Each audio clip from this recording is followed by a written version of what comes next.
outstretched across this lawn, and it was a huge crowd, and it was an amazing crowd, and people were standing up across this community. And Lakeisha Wolf asked then President Graham Spanier to take her concerns seriously, to take her life seriously, and to take the threats against her seriously. And do you know what President Graham Spanier did when she came out and asked him to take these things seriously? Does anybody remember?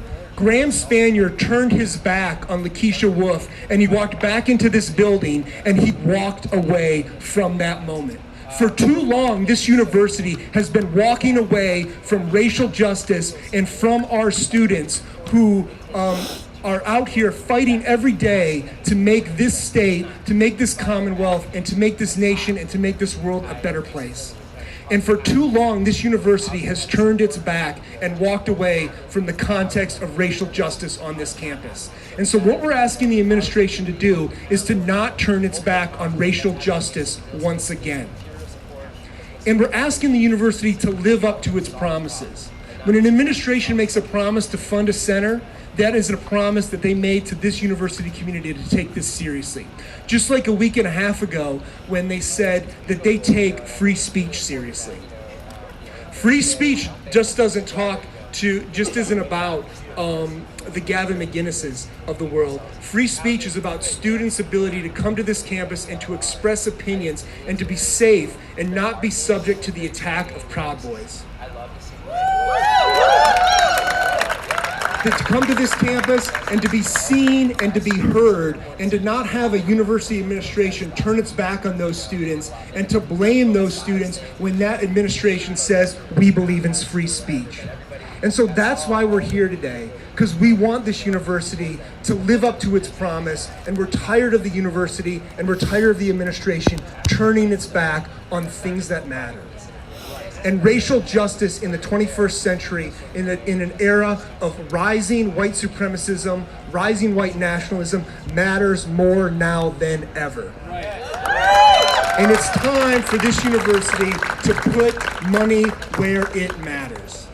And so what we're going to talk about today, and what we're going to do today, is we're going to ask this administration to fulfill its promises. The promises that President Barron made publicly to fund this center. The promises of this university as a land-grant institution to do hard work and to enact fundamental change across our Commonwealth, across this state, and across the world. And so thank you for showing up for justice today. Thank you for showing up for this center today. Thank you for showing up for the students who were out here a week and a half ago.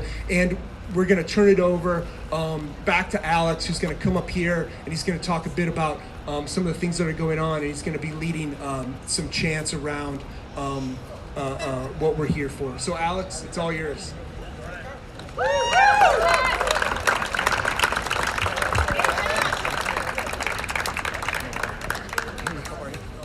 All right. Hi there, everyone. So yeah, I'm a graduate student here at Penn State, and again, it's really beautiful to see you all here. I work in the English department. I work on questions of race, ethnicity, and I have the privilege of being able to study histories around these problems, and as part of my professional life, and and so I can see, I know a lot of professors here have more experience than me, but I can see the kind of longer arc here, and it's so necessary that we do what we're doing, like Josh just said about standing up and fighting here and being out here together, taking the space up together and showing folks that we're not going to stand for this. As this is a faculty-led event, and so I'm honored to be able to help out and do that. As a graduate student, I know, I have aspirations one day of hopefully being a professor, or maybe working, around issues of racial justice. And I hope that wherever it is that I go, that there is something like a Center for Racial Justice there for people like me, and for people that face some of these other oppressions, and specifically here, we're talking about, anti-Black racism, as one of the fundamental fabrics of this country, from the beginning. And, it's so important that people actually want to recognize that and see the necessity of taking these initiatives very seriously, because when you're fighting against something like racism, especially anti-black racism in the United States, you're not just sort of saying, all right, let's step out of this problem, let's just pretend like it's not there, let's say a few nice words. No, we need strategic investments. We need real material support. We need to get cluster hires of black faculty. We need all of that. And if we can't be committed to that, that means that we're not committed to fighting racism at this campus. And but all of us here are here to say that we are, you know. And this was something that was promised. I mean, when we look back to 2020, we can remember, you know, there's two things that led up to this moment. You know, I think a lot of people have been talking about this. On the one hand, we had the COVID pandemic, which, as we know, you know, affected racialized communities, especially black communities, at highly asymmetric rates. You know, and that was a huge problem. And it just, you know, it's one of these moments, the many moments in United States history where we see a light cast on this extremely, you know, deep problem. And then, you know, at the same time, that's paired with these, you know, state-sanctioned murder of George Floyd, of Ahmaud Arbery, of Breonna Taylor, and the list goes on. You know, and I think people rose up to demand better, and promises were made. And when people in power make promises like that, they need to keep them. And we need to demand that they do. And, you know, I know someone's going to be reading, you know, from the great, you know, Frederick Douglass soon, but, you know, power cedes nothing without a demand. And we got to keep making that demand, even when they try to take that away from us. And so, you know, there's a lot I could say. You know, I don't want to take up too much time, but for those here, you know, it's important to recognize as well that this is a labor issue. You know, race is a labor problem. You know. And people need to recognize that. People that are fighting for unions and things like that, it's not just wages. Racism is a huge labor problem. Sexism is a huge labor problem. These affect workers. You know, white supremacists coming to our campus, that's a labor problem. That's a white nationalist, white terrorist in my workplace. You know, terrorizing my students. Is that something that I stand for? Absolutely not. And I think we need to recognize how deep this problem goes. You know, and I invite everyone to look at that, and that'll help us understand why it's so imperative we have something like the Center for Racial Justice here at Penn State. It's so imperative that we step alongside other Big Ten universities. I know there's going to be some handouts being handed out soon where you can look for yourself at some numbers, but you know, we are far behind, y'all. But it's up to everyone here to fight to push us ahead. Because even when some of us that are students, when we leave here, it's not like there's not going to be marginalized people that come here. You know, there's still going to be black folks, there's still going to be brown folks, brown students, black faculty that come here and are going to have to deal with this. We need to leave something for them. You know, we need to leave something for people, you know, like we want to step into something that's good, we need to make sure we build up something that's good. So for all, you know, other graduate students and undergrad students, this is our fight too, you know, because, you know, and I know there's that MLK quote, but, you know, injustice anywhere is a threat to justice everywhere. You know, so we need to fight where we stand, and we need to demand these while we're here. And so I invite everybody here to do that. It's beautiful to see you doing that here today. And so maybe I'll just close out with a few of those chants that we did. Sound good? All right. So when I say we are, you say fighting for racial justice. All right. We are fighting for racial justice. We are fighting for racial justice. We are fighting for racial justice. Thank you. You're welcome.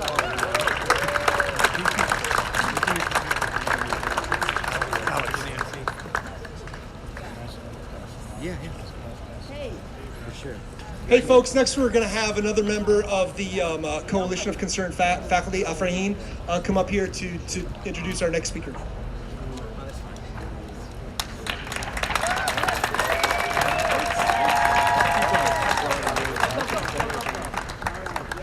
A little bit shorter than Josh. So I just want to announce that we have over 350 concerned faculty members who have signed the letter to the university leadership. And it is my distinct honor to introduce a proud advocate for racial justice, currently a graduate student in counselor education in the College of Education, a formerly incarcerated scholar and council person here, Divine Lipscomb.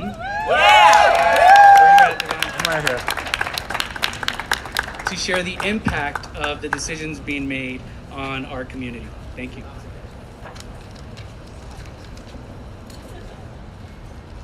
Good afternoon.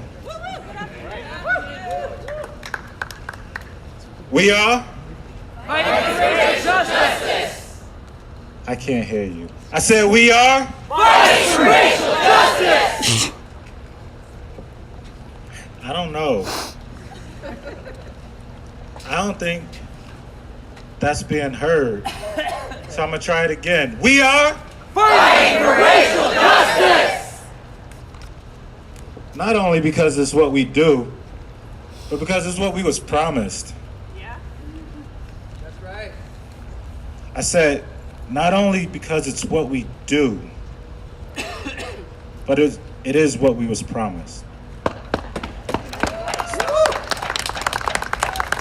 All too often, we find people in power use words and narratives to make us docile, to make us complacent when we raise our voices and demand the things that are justly due.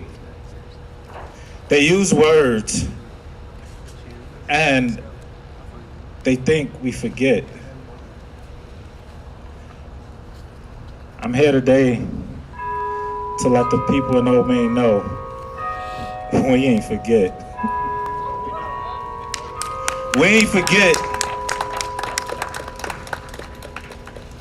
that educational institutions play huge roles in racial oppression. We ain't forget that when we watch black and brown bodies get killed, we marched on these campuses and we were told that they hear us, that they feel our pain, that they're going to give us a space so that we can explore and understand what systemic racism looks like. And we understand that this same administration, in the wake of Breonna Taylor being killed, promised another university that they were going to stick to an anti-racist agenda.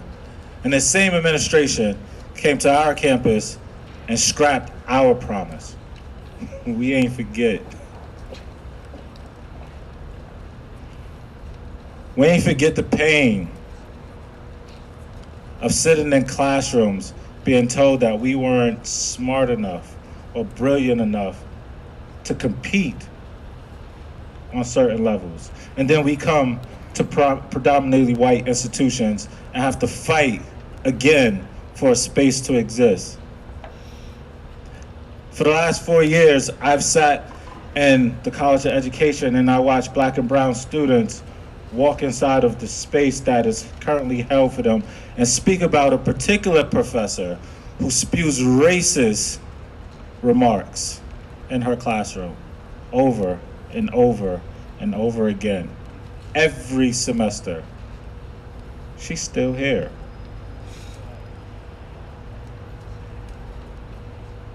Why is it important to have a racial justice center? Do I need to ask that question in 2022? Like, really? The fact that we have to stand here and still demand a space to exist.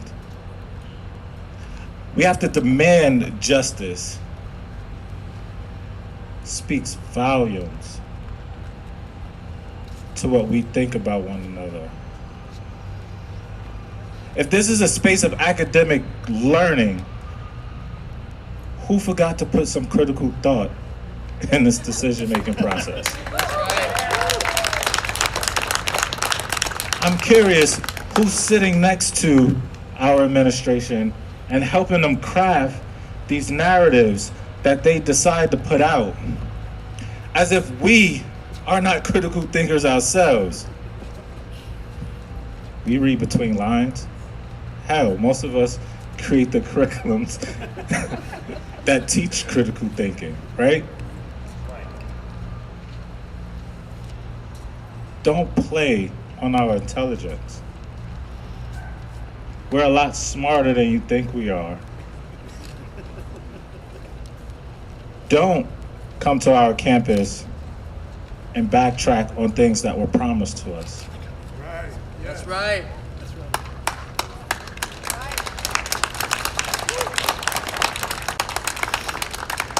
State College as a community has continued to show that we stand for change. And if we're going to continue to fight for change, it's not going to stop because we have a person of color in power. She's still upholding white supremacy. And I'm trying to be very, very politically correct in the words that I say, because I also am aware that I'm a council member in this space, right? But we're not holding up white supremacy anymore. I don't care if you let them come to our campus. We're not going to uphold white supremacy anymore. I'll say it again. I don't care.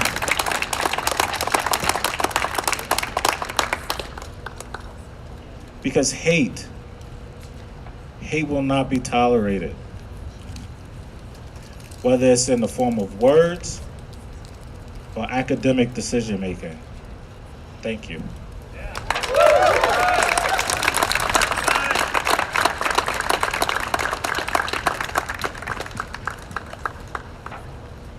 I think we're going for some more chants, so let's get ready. Yeah, I'm the house chant guy. Shout out to all the speakers here already that have spoken. Before we do a couple of chants, I just want to let folks know, y'all see a few things going around. One of them, if y'all haven't gotten it yet, there's a printout of the More Rivers to Cross addendum that is a comparative analysis of racial justice initiatives at Big Ten universities compared to Penn State. You'll see Penn State there is a big yellow block in the middle, right? That big yellow block represents the work that we need to do. So if you haven't got one of those, you can find me afterwards, but I do recommend you look at it. It's also available, if y'all, there's these half sheets floating around that has a link on it. That'll take you there too. It'll also take you to a few other things. One is a bibliography about the Racial Justice Center, other research there at Penn State. Definitely worth looking at. And you know, there's a lot of good information that was put together by faculty in the know. There's also a bibliography of what happened around the Proud Boys that came here last week and the reality of what happened there. So for those of you interested in the truth about that, which it wasn't a both sides thing, it was white supremacists attacking Penn State students. And that's a serious, serious problem to deal with. I recommend y'all read that as well. And of course, then you'll be able to find that graph there too. So those are will go around. I'll be able to hand those out too. So just want to inform y'all about that. All right, we're doing a few chants again. Let's warm us back up. All right, no justice. No peace. No justice. No peace. No justice. No peace. Black lives matter. Black lives matter. Black lives matter. Black lives matter. Black lives matter. Black lives matter. What do we want? Justice. When do we want it? Now. What do we want? Justice. When do we want it? Now. We are. Fighting for racial justice. We are. Fighting for racial justice. We are. Fighting for racial justice. Y'all sound so great. It's beautiful to hear those words being shared by everybody here. I'm not sure exactly who's coming up next. I know we got some poems and stuff coming down here too for a little art, to celebrate this fight and to gear us up for the fight to come. So, I'll be passing over to whoever's next. Thank you again.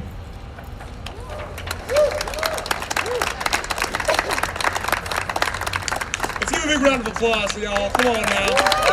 It's a beautiful day in November. It doesn't happen all the time in Center County. So up next is going to be CJU. Becky's going to say a few words to us.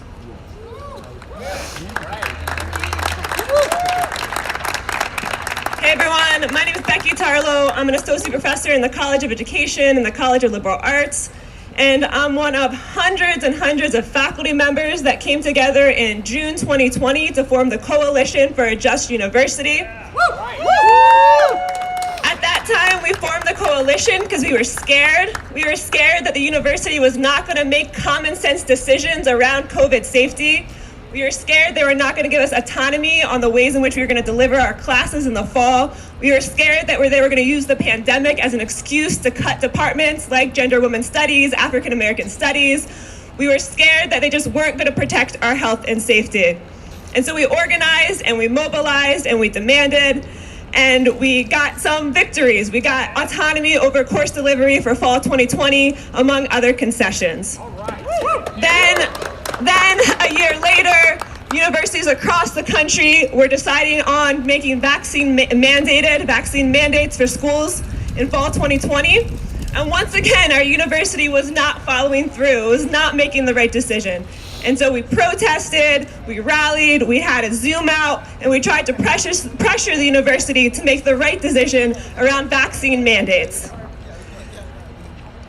We were organizing around COVID safety, but what we were organizing around was symptomatic of something larger in this institution, which is the top-down decision-making model, where faculty, grad students, and undergrads have no actual power in the decisions that affect their lives.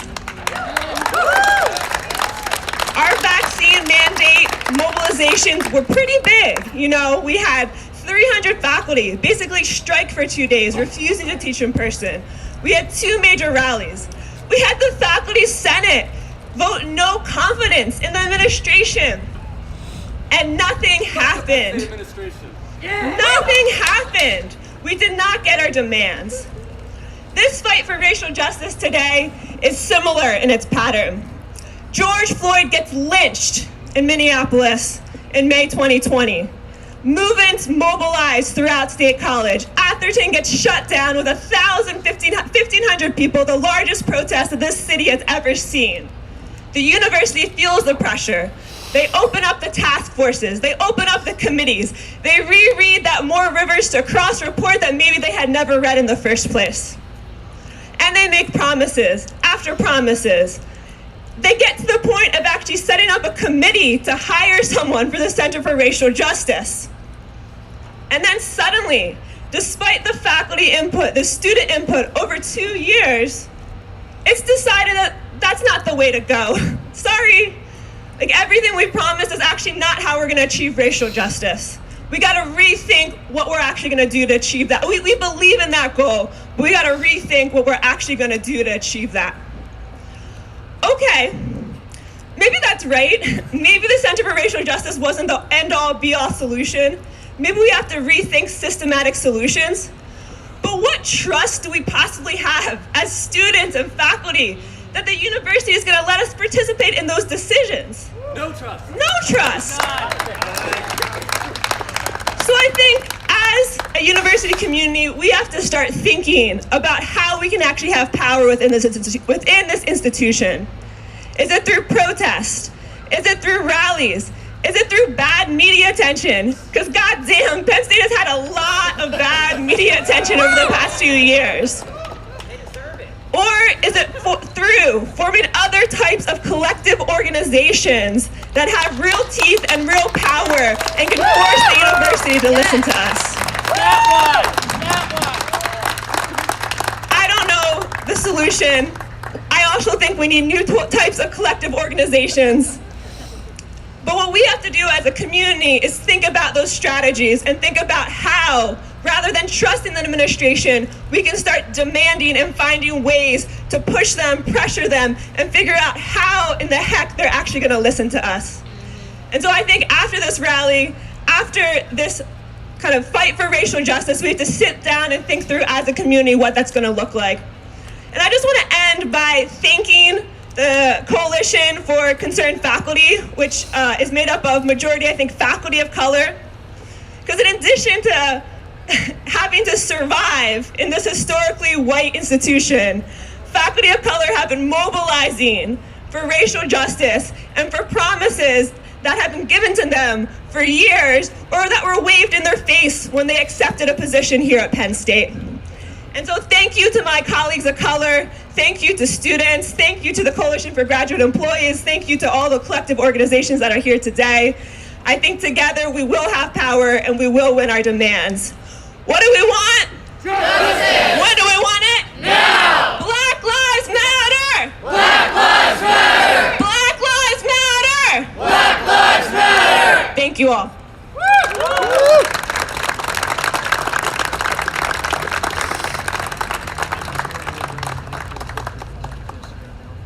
All right, folks. So There's a million reasons to be frustrated, but one of the reasons not to be frustrated about being a professor here and the job that I have is that we get to interact with the most amazing students anywhere in the country.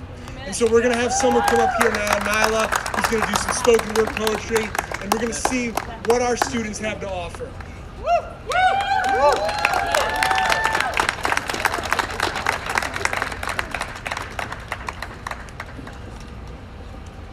Can y'all hear me? Okay, so the first poem I'm going to share with y'all is a poem that I wrote a few months ago, and it's something that I think about every time I come out here with y'all and fighting for racial justice. The poem is titled, "I'm Scared to Die." We would repeat to each other every time we were scared of the pain inflicted onto us because of the color of our skin, every time we saw ourselves exploited for our labor and nothing to show for it. Every time we would dream of a better world in the future, after our storm of a response, we have to fight. And upon feeling those words, we called upon ourselves to turn those words into action. We chose action as our response, rather than reaction. But I'm scared to die, and I know you are too, and I know you know I am, and I know they know we are.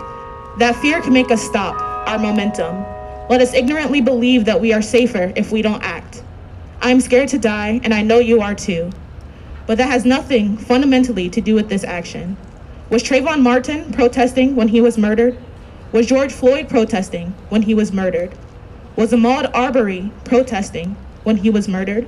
Was Osei Asagi protesting when he was murdered? Was Emmett Till protesting when he was murdered? I sleep every night, and I know you do too. And as only my eyes move behind the lids, my body is not an activist. And was it not in this very unprotesting, immobile, inactive state that Breonna Taylor was murdered? I'm scared to die, and I know you are too.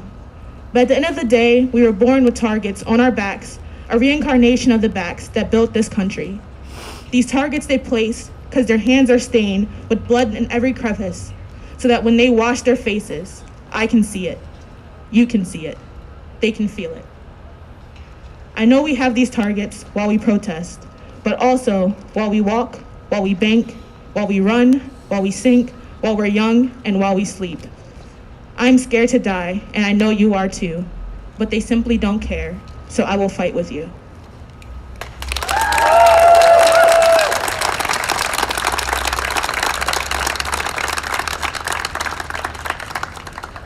So the second poem is actually some excerpts from Maya Angelou and Still I Rise by Maya Angelou. And I want to do this as a call and response sort of form with y'all. So I will read 3 stanzas from this poem. And at the end of each stanza, I will pause and I want you all to say, I'll rise. So let's try with this first one. You may write me down in history with your bitter, twisted lies. You may trod me in the very dirt, but still, like dust, I rise. just like moons and like suns, with the certainty of tides, just like hope springing high, still, I rise. you may shoot me with your words, you may cut me with your eyes, you may kill me with your hatefulness, but still, like air, thank you.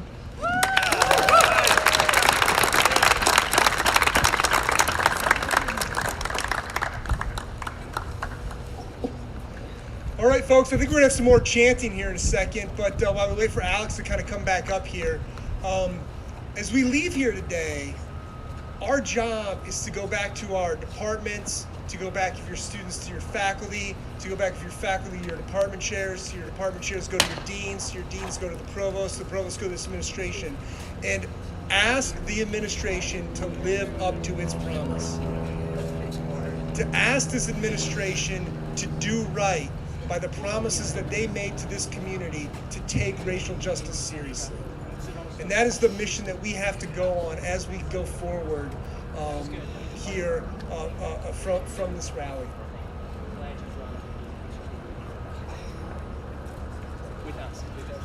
Come on up.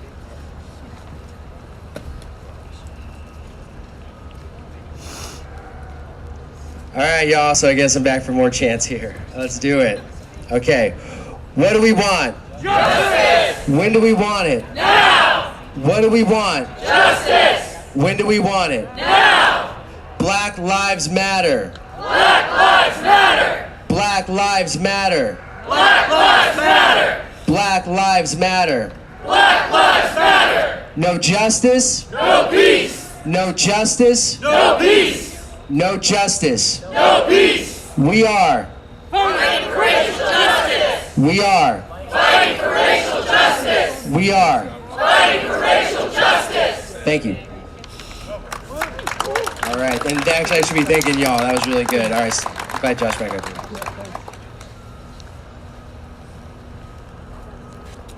So I'm flying a little bit without a net here. I think another student is coming up. Is that accurate? Yes, it is accurate.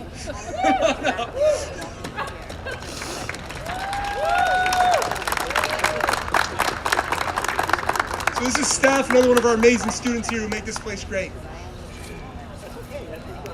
Hey everybody, thank you again to the Committee of Concerned Faculty for holding this and for organizing this.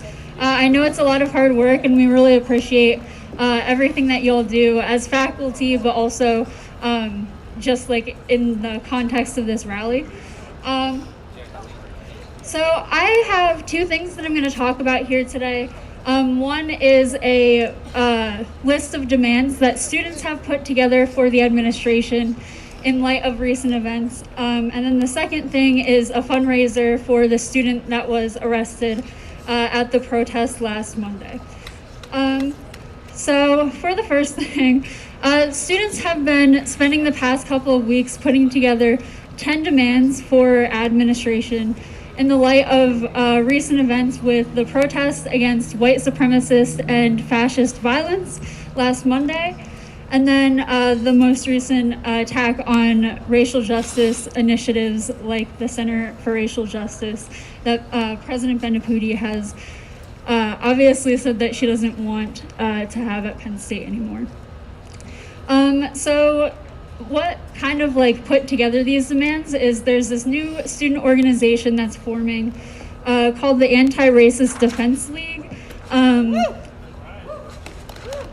And so we've been meeting the past couple of weeks to kind of put together these demands as part of a long-term struggle for racial justice at Penn State. And we're kind of putting these out there for faculty to join us in these demands. So the 10 demands, the first one that we have is that Penn State administration must make a formal apology and admit the responsibility for enabling students to be harmed during the lead up to Uncensored America's McInnes event. The second demand is that we demand full transparency from Penn State Police. We expect them to be in full compliance with open records disclosure and to disclose the names of all officers that were at and around the Thomas Building on October 24th. The third demand is that we want Penn State administration to make robust financial reparations to victims for damages that were done by hate groups, administrative neglect, and police on October 24th at the protests.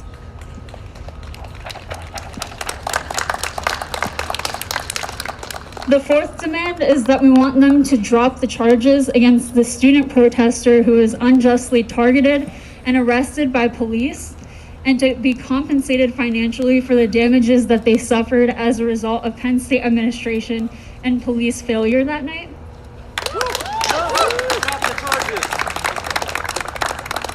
The fifth demand is for President Benapudi to fire or demand resignation from Penn State administrators and general counsel involved in decision-making process around Uncensored America's event on the last Monday. The sixth demand is for genuine student control of student affairs and selection of administrators.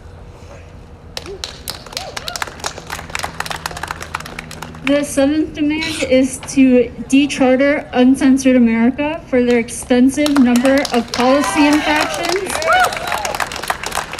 for their extensive number of policy infractions and for putting students in danger for bringing white terror groups to campus. The eighth demand is for robust, well-funded academic institutional support and resources for marginalized students at Penn State, including the immediate reversal of President Bendaputi's decision to not create the Racial Justice Center and the end of the administration's attack on the African American Studies Department.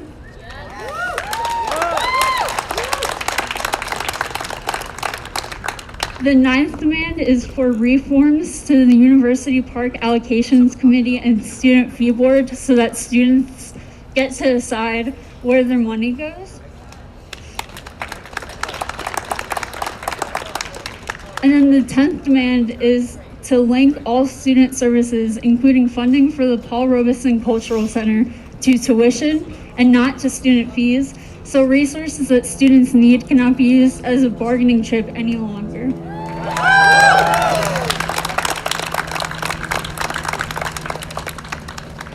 So those are students' demands. We're asking for faculty to support us as we continue fighting for that in the next weeks and months as part of a larger anti-racist struggle on campus here. And then the second thing, I know we have QR codes that should be getting passed out at some point here soon. But we have a fundraiser that we started. The only person that was arrested, even though they were not violent, we had Proud Boys that came here and enacted violence on students. But the only person that we know of that's been arrested in relation to the protest last Monday was a student protester. And so how we're kind of supporting them is we have a fundraiser to help with their legal defense. So if you're able to donate, lawyers are really expensive. So if you're able to donate to that, please scan the QR code. If you can't donate, share with your friends, share with your family. This student was unjustly targeted by the police and was arrested for expressing his First Amendment right that night. So if you could donate to that and share with your friends, that would mean a lot.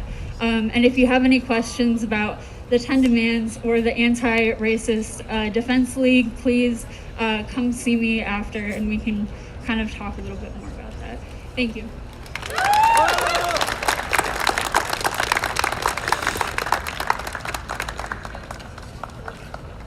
I think Michelle from AEP. Okay.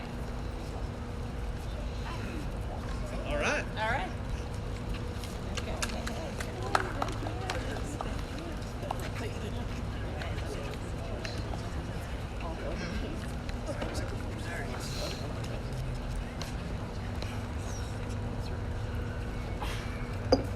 All right, hi. My gosh, what do we want? Justice! When do we want it? Now! What do we want? Justice! When do we want it? Now! All right, I'm Michelle Rodino Colacino, Associate Professor of Media Studies and Women's Gender and Sexuality Studies, and also affiliate in the Rock Ethics Institute. All right, it is great to be here on this beautiful day. I am tired of coming to events for horrible reasons, but very, very glad to be protesting these horrible things with all of you, because we are organizing, we are developing solidarity, and that is a really good thing.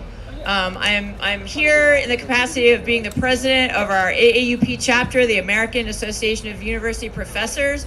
If you are a faculty member or a graduate student or an academic professor, you can build power right now by joining, and for as easy as $5 a month. Okay, but aside from that, it's the building power, it's the building solidarity, it's the organizing. And I want to tell you that winning the Center for Racial Justice back is a moral decision for Old Main and an organizing project for us. And of course, all the other demands of the concerned faculty, which the AAUP and I totally support. It is a moral decision, I'll say it again, it's a moral decision for the university administration and an organizing issue for us. Why do I say it's a moral issue? Because they have said it's a financial issue. That is a lie. Penn State can easily afford to fund the Center for Racial Justice. If you want to do an exercise with me, I challenge you to take out your phones and enter the word Penn State financial statement. Just enter those words. There's just 4 words, actually. It's Penn State financial statements. That's pretty easy to remember if you don't have your phone on you right now. Okay, so Penn State financial statements.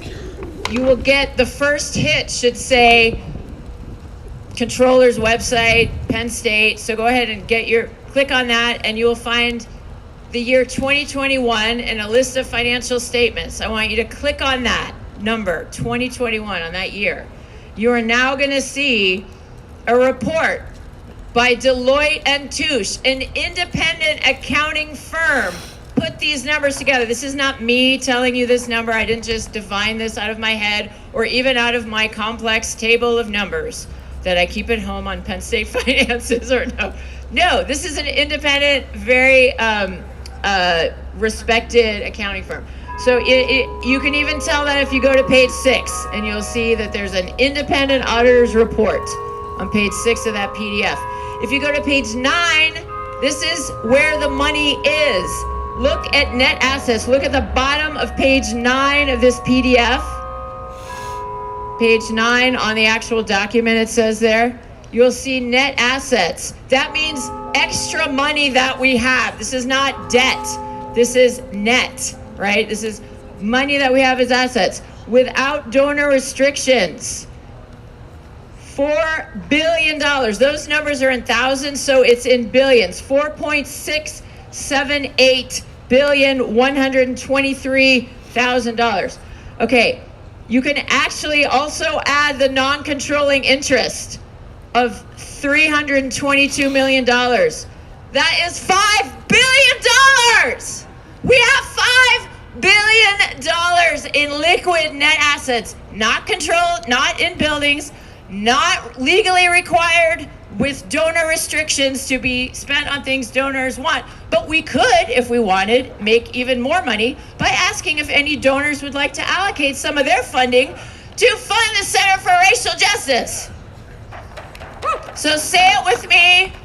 The decision to fund the Center for Racial Justice is a moral decision for the administration and an organizing issue for us. Thank you.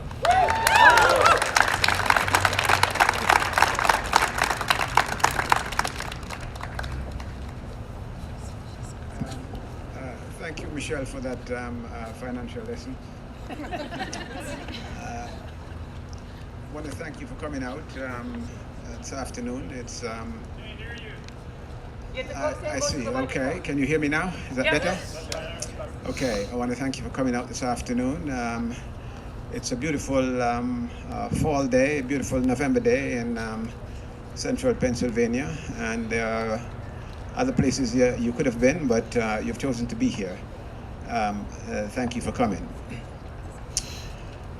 The next speaker has been on the battlefield of racial justice here at Penn State for a long time. He is the author of many works, including a piece, I think it would have been published in the Collegian some years ago, called Being Black at Penn State. And that is something he has experienced personally, being black at Penn State. He's been through many trials and tribulations at this university. But he's still on the battlefield fighting, and he's not tired yet. All right, all right. Yes, indeed. He's when he speaks, he usually gives chapter and verse. But today we are going to ask him to hold the chapter, to defer the chapter, and to give us just a verse. I have the pleasure to yield. I have the honor, indeed, to yield to Professor Errol Henderson. Thank you, brother, and thank you all for coming out here.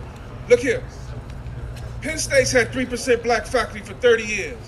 I'm the first, and until 2 years ago, the only tenured African-American professor in the history of Penn State. Look here, I'm brilliant, but I ain't that damn brilliant. How long they been teaching political science? Since Atherton in the 19th century. Yeah, that Atherton. You see? 3%, 30 years. Ask the provost.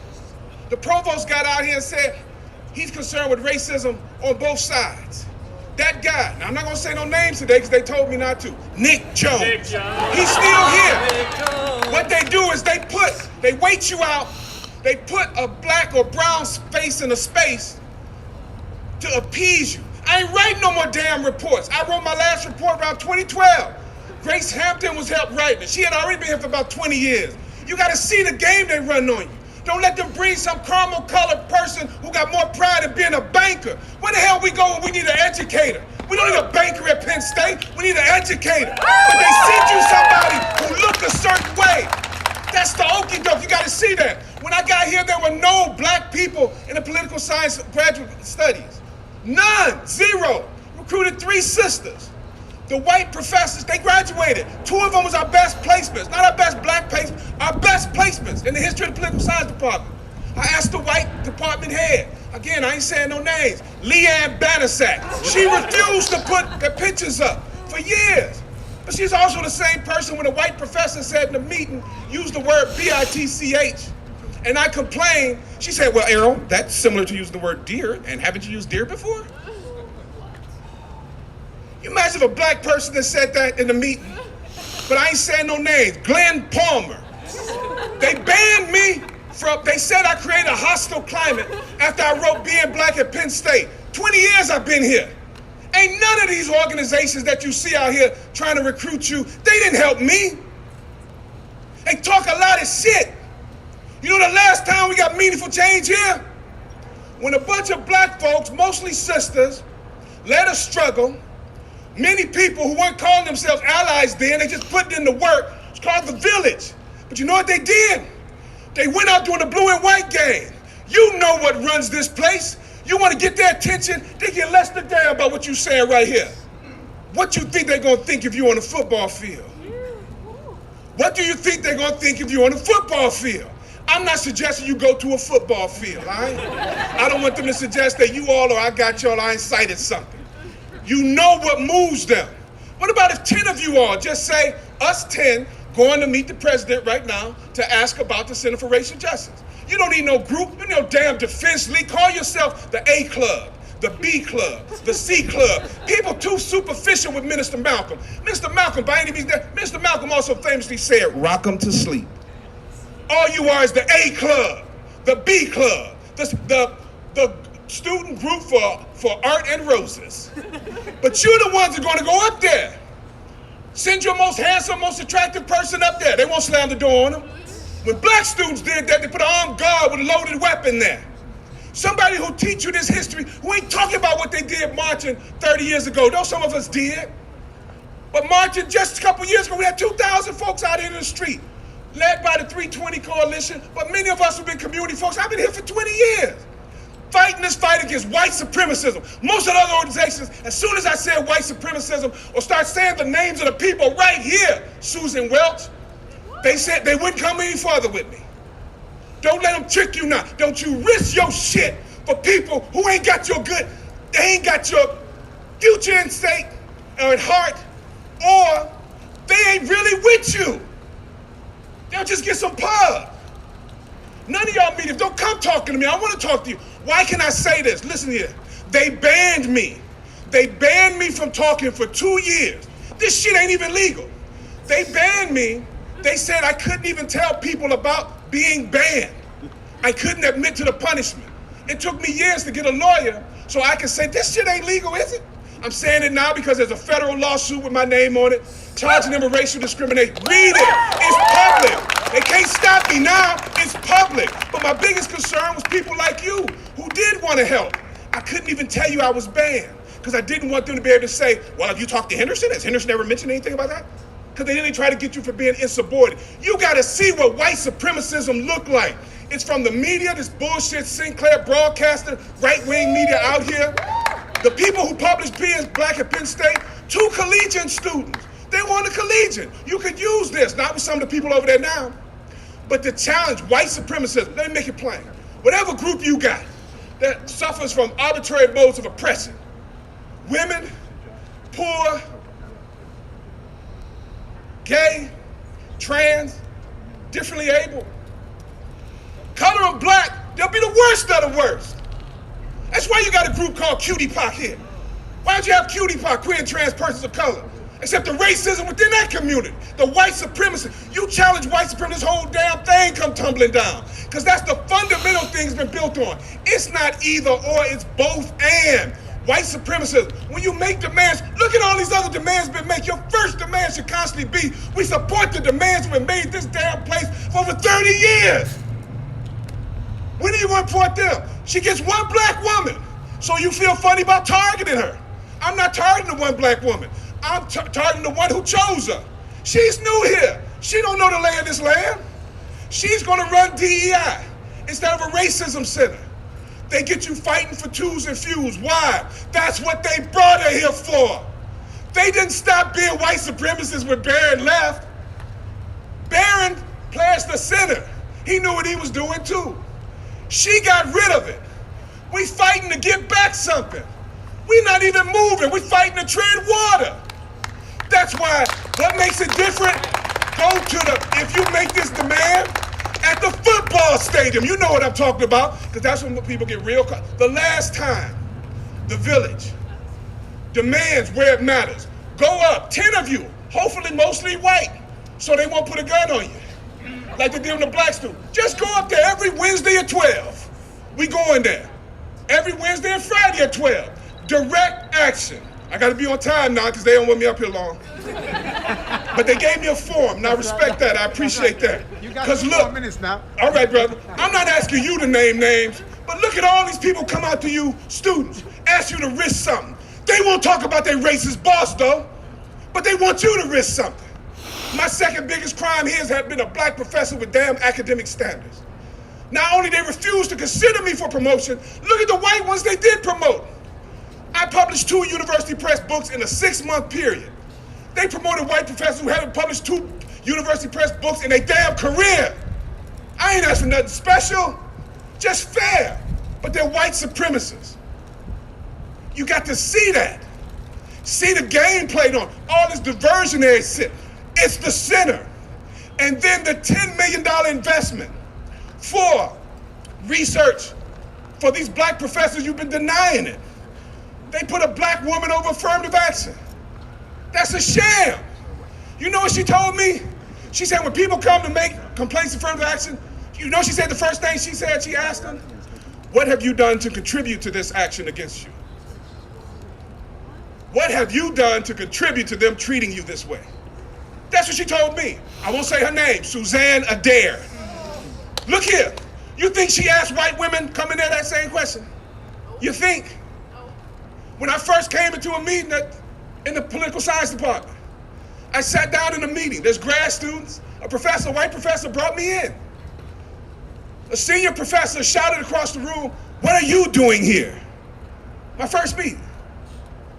So me being there, I said, what are you doing here? But what message do you think he was sending to all those other white professors? The graduate students who were in there, to let them know what my place was.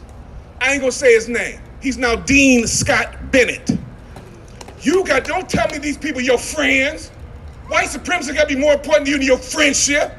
That's that bullshit whiteness. I want some of them white folks who was marching with us in those streets. One of them had a sign, bless her heart. She said, white racism is so effed up, even white folks tired of this shit. That's what we should have here. Why they don't expect faculty to do this? Because most faculty have never been activists. And most faculty ain't interested in being activists, but they front like they are. Ain't never stopped being an activist. From the time we were students, taking over buildings at University of Michigan, you just go check my record. But look here, but we out here right this year, and I'm out here with you all right now. But they don't want folks who will talk like me, who will then organize with you. That football game. I'm not saying you disrupt nothing, and you beware of anybody talking to you about anything that's not legal. That's a provocateur. You got to see that. I'm saying go out, you may have a football player friend, Say, look, if you go out there with this anti-racism thing, don't you get money for licensing and marketing now? You be the Penn State guy with that, you're gonna get paid. You can appeal in so many ways that ain't moral, but they work. They work. Show them you're sophisticated. You can't send me this brown person and just get me to say it's all right because you know nothing else. She got a nice caramel tan, just like me. No, you can't go for that. See it for what it is. Challenge white supremacism at Penn State and call it what it is. What are you doing about white supremacy in the ranks right now? And the last thing I say is that damn that department over there for handling complaints about student misconduct. I had a student misconduct with a black student. I was just counseling the black student to assist him. They talking about putting her in jail. I had a student misconduct for a white student. They never even told me the disposition of the case 6 months later. They said, oh, we just handled it internally.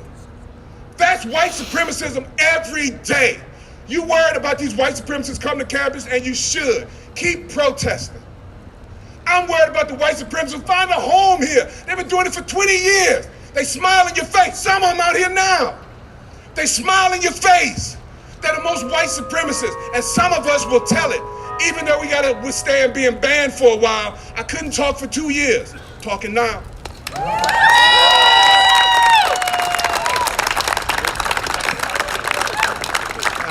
No, they can't shut him up. They can't shut up Professor Henderson. All good things must come to an end. We want to thank you for your presence here this afternoon. I want to thank you for your solidarity and your support for racial justice on this campus. We have to stick together. We invite you to stick together. We invite you to stay tuned. This is simply one event in a much longer struggle, and we need your support in the weeks and months, and indeed in the years to come. Thank you for coming.